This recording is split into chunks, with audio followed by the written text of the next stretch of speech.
So, hi Smuggler, Hello. Nice to have you here Thank today you. with us. You call yourself a crypto-anarchist. Could you explain how did you come up with the idea of becoming crypto-anarchist and what crypto-anarchy actually means and what does it mean for you? Okay, so how I became a crypto-anarchist, I have no clue. It just happened over years.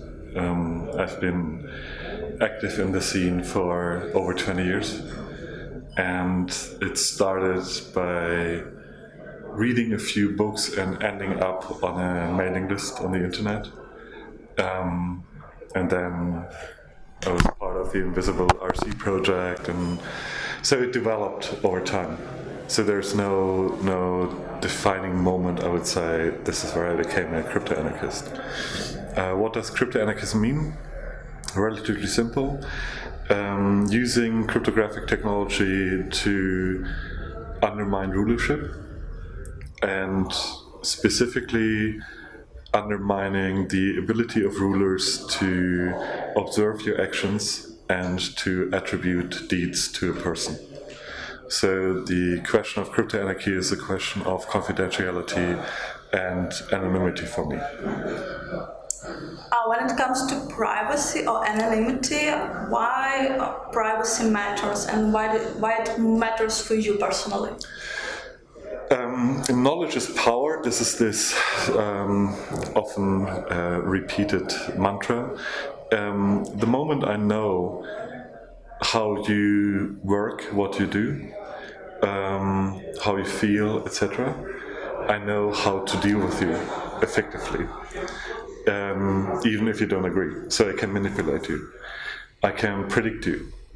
I can put you into situations you don't want to be. But the worst thing about not having privacy is that you have to be always conformant to the expectations of the outer world. So if you don't have privacy, you're always behaving like society and the state expect, because you're afraid of punishment, you're afraid of being exiled, you're afraid of being not liked. So privacy is actually for you personally a way to get rid of all the expectations and to make your own decisions on how you want to act, how you want to think, what you want to do. So that is where privacy is important. Privacy frees you from all the other people. But does a non-criminal person have anything to hide? You're wearing clothes right now, I'm pretty sure. So why do you wear clothes? Because you have, among other things, you want to protect your private body. You know, you have locks on your door, even if you don't expect your parents, for example, to get in. You know, but you don't want your mom, your dad, whatever, see what you have in your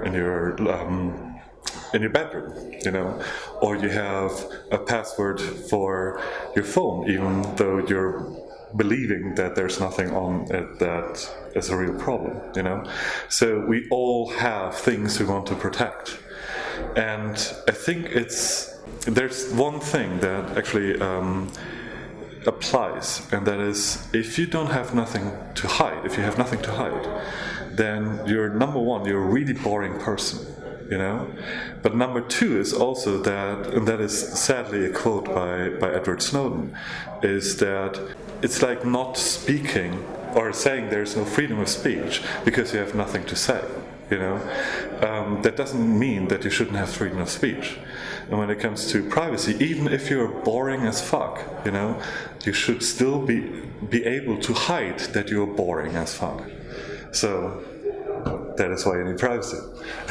According to you, is privacy protection a losing game today? It's becoming much harder, and it's becoming much harder because we're tricked into behaviors that are against our own interests. We're sold a bag of goods by products being designed in a way that we think we have to use them, and we're unable to control what they're doing with our data. And we still use them because it's convenient. You know, some people believe believes that transparency of financial operations of individuals is a key element of democracy, while others insist that it's severe, like a major violation of privacy, whereas cash is an essential component of an open liberal society. What are your opinions on this matter? I think that anybody who thinks that having to control the demos in a democracy strengthens democracy is just another totalitarian dictator. And I explain you why. The interesting thing in democracy is that the people are transferring power to the state, so that the state can act in their name. That means that after this transfer of power, it's actually not the people that have the power anymore, but it's the state that has the power. And the moment the state can use surveillance and transparency against the individual people, the whole power game has turned around. It's not a democracy more, because it's not the demos that is actually ruling anymore, but it's the rulers that have once been selected that are now able to manipulate, observe, shape the population. I think that transparency should always be for those people that are in power. If you're the state, if you're a bureaucrat, if you're a policeman, if you are a politician, then all you do should be transparent, because the people that hired you have to be able to control you. But the reverse is not true. You're not there to control the people that hired you. You're not there to control the power, the people that gave you power. You're the receiver of power. You're not the ruler. So if you think that democracy and transparency of the people come together, then you have misunderstood democracy. Democracy means that the people are private and that those that act in their name are transparent, not vice versa. Now, politicians always care about their own privacy, but do not allow this level of privacy for the people that they're supposed to be serving. Yes, and that, I think that should give everybody a pulse. Because what you observe there is people that claim that they're ruling in the name of democracy, but in reality they're acting as tyrants. So any politician who goes about and says, I want privacy for my actions in office, or in my private life even, but on the other hand I want to control all those people out there, he is a tyrant. He shouldn't be given any power. He should be removed from his position at once. But we don't do that because we got used to that. We think that those people know best. We have already accepted them as rulers and us just as the people waving at them. So, in reality, we don't have democracies anymore if a politician can get away with such a sentence. Don't you think that state regulation and government surveillance in some way increase the demand for cryptocurrency or any other privacy-oriented solutions? Of course it increases demand. I mean, if nobody would be looking and nobody would be punishing, then we wouldn't do a lot of things that we're doing now. You know, I mean, I wouldn't have to hide the content of my communication if everybody was a gentleman and not listening in, you know. All those technological protections are also there because there are people that are attacking us. So yeah, of course, all the activities by governments, by big corporations, and by a lot of parties that we don't even know, of course all of that creates demand for protection systems. It is often said that Bitcoin is used by criminals. Would you agree in saying that to some extent all of us could be called criminals, considering that basically what we are doing today might be a crime in different jurisdictions of the world? I mean, that's the problem of positive law always. All of our countries today have positive law, which means that they can redefine what a crime is anytime in the future. So it has nothing to do with Bitcoin or anything else. Everything we do today can be against the will of the tyrants in the future. everything. If it's Bitcoin, if it's cash, if it's having an interview like this, all of that can be a crime in the future. Nothing stops that, because we already have given up that there are limits to law. There aren't any limits anymore. So I would say that we have to understand that the only thing that prevents us from being the victims of a future tyrant is to make sure that the future tyrant cannot know what we are doing today. Then what kind of technology might empower people to regain their privacy and preserve economic, financial, digital or social freedom? So on the communication side, we have things like Tor, we have VPNs, we have Signal, we have encrypted email, and so on and so on. So all these technologies already make it much harder for a future tyrant to know what we're doing today. We have this little issue that in the outside world, on the streets, face recognition and cameras become an issue.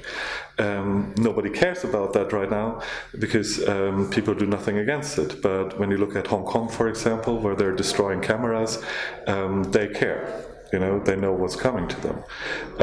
They're wearing masks, because they understand that the surveillance is not there to protect them, but to fight against them. So what can you do?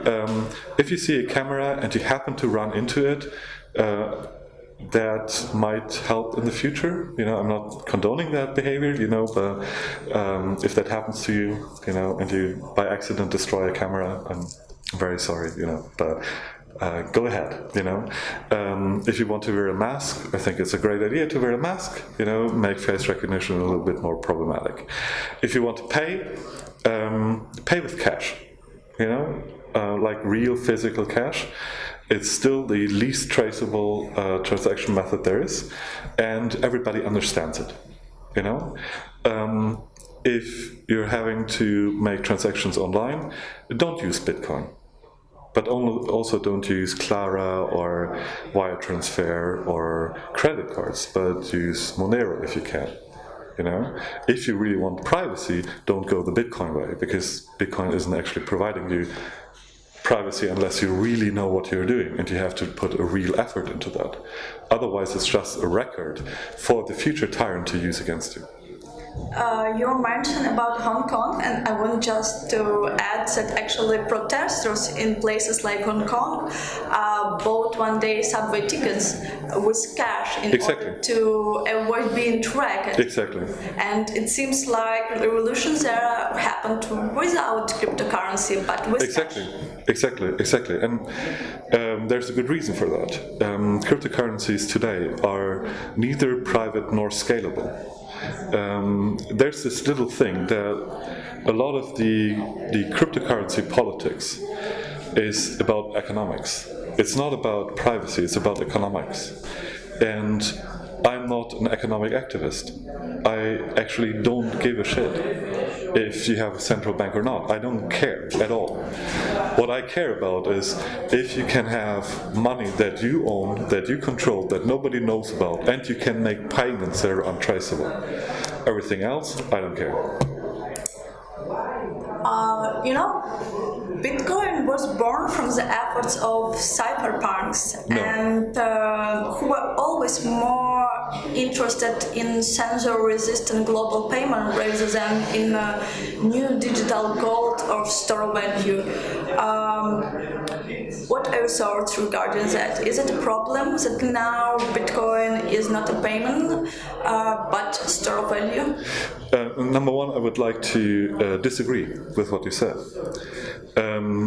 The writings of the cypherpunks and the activities of the cypherpunks have always been about anonymous payments, not censorship-resistant payments. Bitcoin is by far not the first digital currency that comes from the cypherpunk era. By far not. We had a whole host of other systems before Bitcoin came along. What Bitcoin adds to the equation is that it is without issuer, that there's no institution, no entity, whatever, that you have to trust with the economics of the system. When it comes to the privacy of the system, or when it comes to censorship resistance, we had much better system before that. So Bitcoin is king right now because of economic interests and not of interests of privacy or censorship resistance, because we already had that before, and much better actually. Which one, for example? eCash. It's one of the, sadly, David Chaum cancelled it. DigiCash, Yes, you mean? yes. But David Chaum wrote a paper about eCash.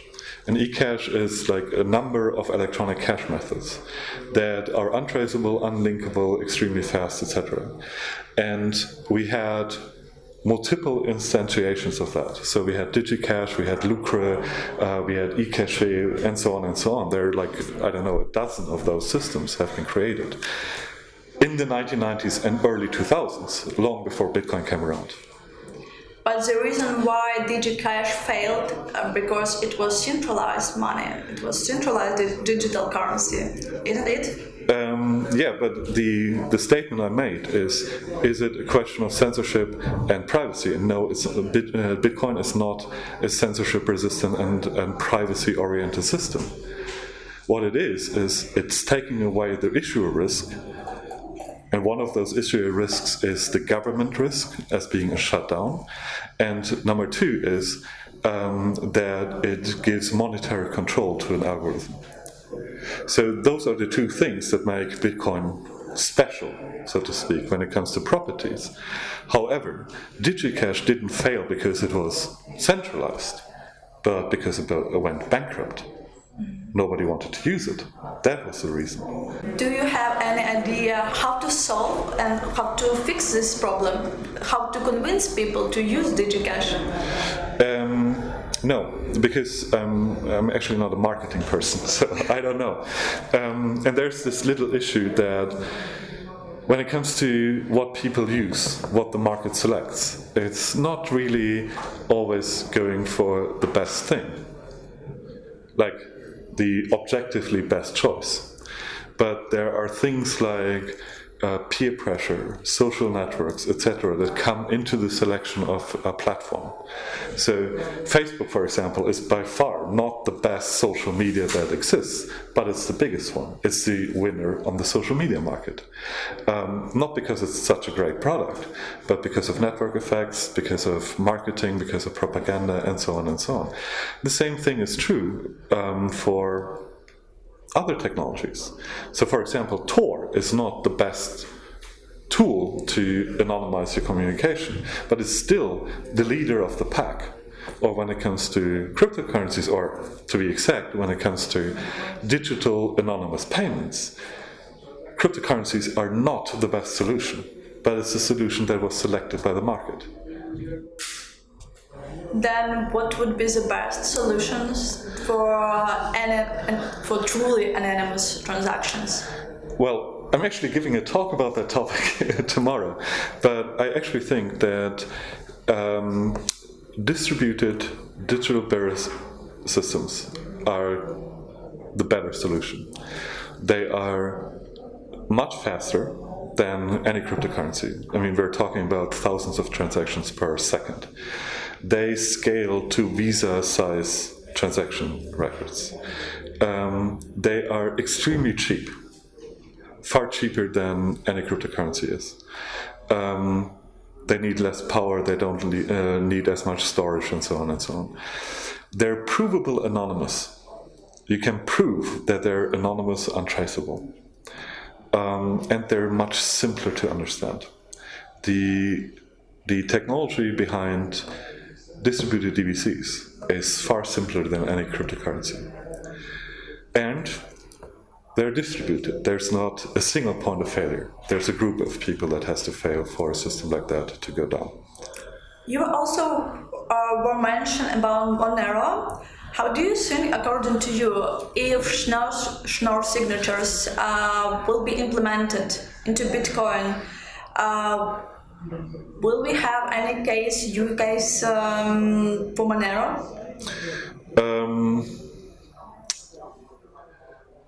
Number one, the question if Schnorr signatures are actually going to show up in Bitcoin is, I'm still waiting for that, and I've been waiting for that for years. So let's receive that first. Number two, Schnorr signatures alone don't mean much. So a Schnorr signature alone is not in any way private. What you have to do, you have to have accumulated signatures. Where specifically you have to have ring signatures over Schnorr. And only then you can use it to say, okay, I didn't sign that transaction. But that has to be implemented in the clients. So it's much more than only having Schnorr signatures. That's number one. Number two is, yes, I think there's a good reason to use Monero, even if Bitcoin would have all of that. And the main reason for that is I'm an extreme enemy of monocultures, and technological monocultures are a problem. And I'm completely not a Bitcoin maximalist. I think that Bitcoin maximalism is a form of dictatorship that is basically targeted at protecting your assets, your own assets. And all the arguments that are made there, Bitcoin is the oldest and Bitcoin hasn't been hacked and whatever, it's all fine and dandy, But what you really want is you want to have multiple areas of innovation, and you want to have distribution of everything. And if people come around and say, oh yeah, we all want to do Bitcoin, but we're also for decentralization, that is kind of like a little bit mental in my opinion. If you really want decentralization for security reasons, for safety reasons, whatever, then please also use multiple currencies. What are your thoughts regarding the phenomena of the cashless society? For example, when we look at certain countries such as South Korea or Nordic countries or even China, we see that more and more transactions are going to the credit cards or mobile payment systems. And China is really a remarkable case because just in a few of years, the cash there has been completely eliminated and people just move to use WeChat Pay or Alipay. And you have probably heard about Chinese social scoring credit system. And if cash could be eliminated, what kind of consequences might it have for the society? I think there's quite a number of consequences. Number one is we don't know any technology that is, other than cash, that is settlementless. So whenever you're using anything but cash, you rely on something third out there to exist. It's even true with Bitcoin and all the stuff. Bitcoin doesn't work without the Bitcoin network out there. So number one is, I think that cashless societies are inherently vulnerable to things going wrong. If the power is down, if the internet is down, whatever, you're basically doomed. And I actually experienced that a couple of years ago when I was caught in a blizzard in the US, and people, like gas stations, didn't have the ability to sell us gas anymore because they only were able to accept credit cards. And I mean, I was standing there with a pack of $100 bills, and they wouldn't accept it, because they couldn't operate their systems, because they were already cashless. And I was cash full. For me, it would have been no problem to say, hey, here's $100, fill up my tank, But they were already vulnerable to power and internet and whatever breaking down. So that's number one. Number two is that there's a relatively interesting thing with digitalization, and that is that the position of where you are, like your physical place, doesn't matter as much. Which also means that if you want to pickpocket people in the digital age, you can do that from China while your victims are all over the world. With cash, that's very different. For cash, you actually have to go to the person, and grab into the pocket and get out the cash. So what you have is you're vulnerable to scalable attacks. physical pocketing is not scalable, but everything digital is scalable. So if you find an attack against Bitcoin, VeChain, whatever, you can scale that attack to take all the money there is. So it's a very extreme risk bet that people are making them. So Cashless Society is a risk bet on, in the future, everything is going to be safe and sound and existing. But we know from everything that that's not true. Systems fail all the time. Systems are hacked all the time. So we're making a really stupid bet in going cashless. You're betting against risks that we already know are going to materialize, and then all the other parts like privacy issues, etc., is coming on top of that. But cashless societies, no matter what technology, is simply extremely stupid from a risk assessment standpoint. I have another example, sorry for interrupting you. Germany is sort of opposite country. Until years ago, you can't buy anything except cash. And what is interesting, why is that? Why some countries seems to be going swiftly to be cashless, and why Germany is still staying opposite of that trend? Mm-hmm. I think that one of the things that are interesting about German culture is a living memory of things going wrong.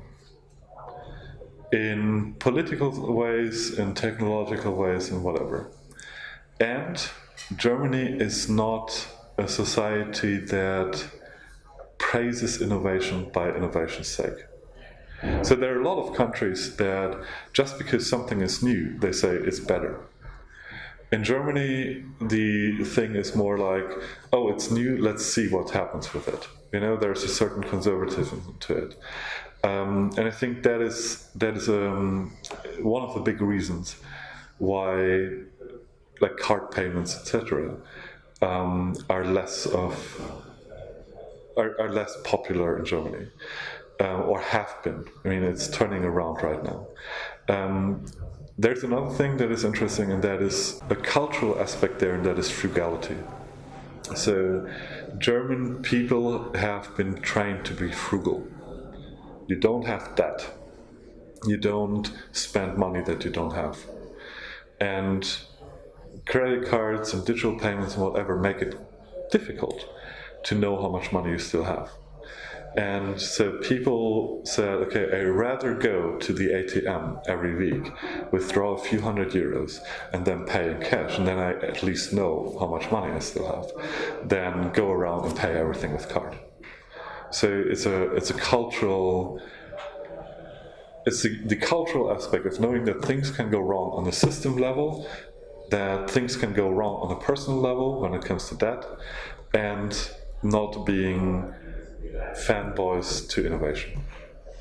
You also mentioned about Facebook, and when it comes to Libra, according to you, do you think that people who might use corporate money, do they really realize what might happen, what would happen with the payment data?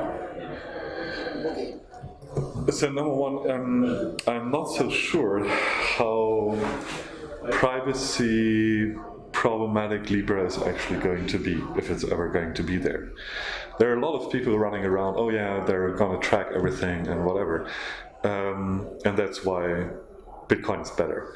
But Bitcoin is already tracked, let's face it, every major exchanger today has to know who you are, they know the payment addresses that you're using, the ledger is open, it is already an open system. It's a completely tracked system already, unless you're paying a lot of effort to making it anonymous again, or at least a little bit anonymous. And so when it comes to Libra, I'm not actually sure how bad for privacy Libra would actually be. But I think that Libra would be enormously bad for cryptocurrencies. Why? Because most people are not activists. Most people don't care that much for central banks. Most people don't really, for them it doesn't really matter if something is distributed or permissionless or whatever. They don't care. What they want to do is payments. They want to make a payment that works. They want to have a good user experience. They don't want the system to fail. They don't want the price to go up and down twice a day by 5%. All those things is what normal people don't want. And for them, a system like Libra is much more attractive.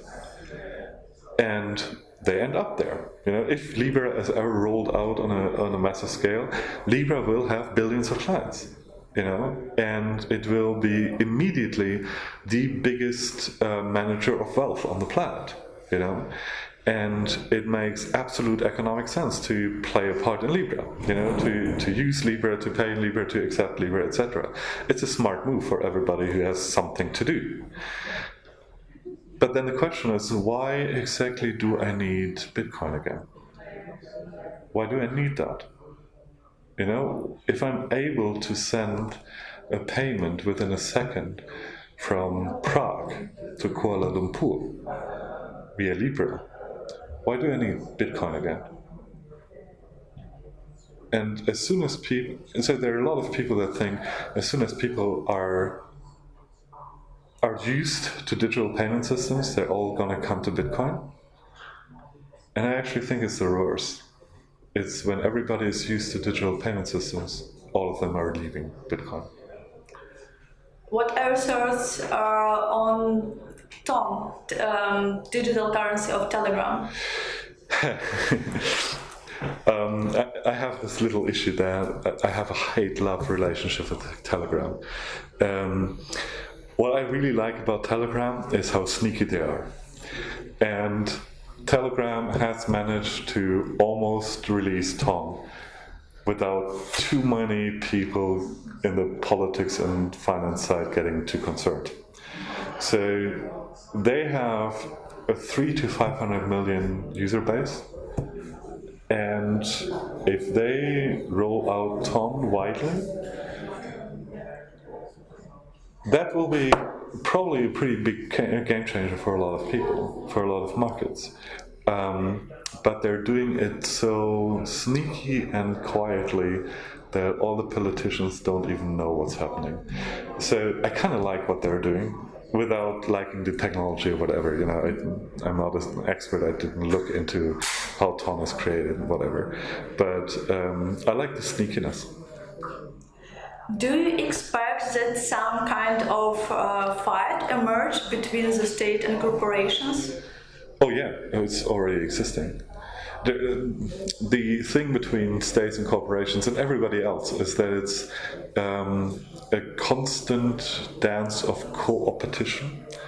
So sometimes you cooperate, and sometimes you compete, and sometimes you blow each other up, So that's always going on. And I think that in the long run, states are not the best competitors in that field, because technology is in the favor of different kinds of structures.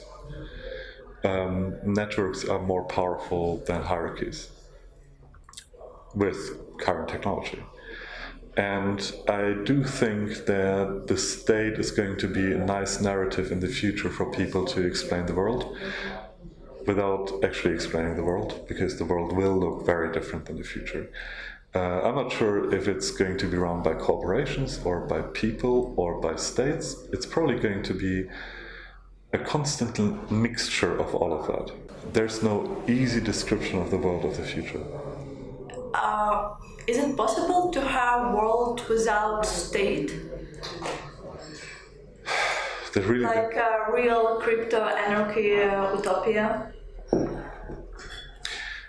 I think it is possible, but I don't know how. So I think that there are really many questions that are unanswered. I don't think that we have the slightest clue yet how to do a crypto-anarchist world, or society even. We have to learn and experiment a lot of things before we can do that. But my hunch is that it's possible. How crypto-anarchy is different from other types of anarchists? I would say that every other anarchism is trying to deal with rulership in other aspects. So they try to undermine punishment, they're trying to undermine legislation, they're trying to undermine the creation of hierarchical systems, and so on and so on. So they are all reactive to what is already there. And they are in a constant fight with existing institutions. When it comes to crypto-anarchy is trying to make all those opponent institutions inconsequential. Crypto-anarchy, correctly applied, doesn't care what laws exist. It doesn't have to care. And it doesn't have to care how the state is organized, they don't have to care how the police is organized, they don't have to care how prisons work, whatever. All of these things don't matter for crypto-anarchy, because crypto-anarchy removes the attribution and observation part from the state. No ruler can rule without being able to see. What is the future of anonymous transactions if crypto-anarchist ideas are implemented? Good question. I don't think that there is a good answer to that. I don't know how it will look like. Because I don't think that we're in the business of selecting best solutions. And I have no clue on how to predict what the people are going to do. We will see. Okay, and probably the last question: do you always wear this mask, and how long have you been wearing this mask and hide your face? I usually wear a mask on conferences where there's media and stuff like that. I sometimes wear it at parties. I sometimes wear it in public if I have to make sure that I'm not recognized. And could I ask you introduce yourself to our audience so they start to recognize you? Hello, I'm Smuggler. I'm a crypto-anarchist. Thank you so much. You're welcome.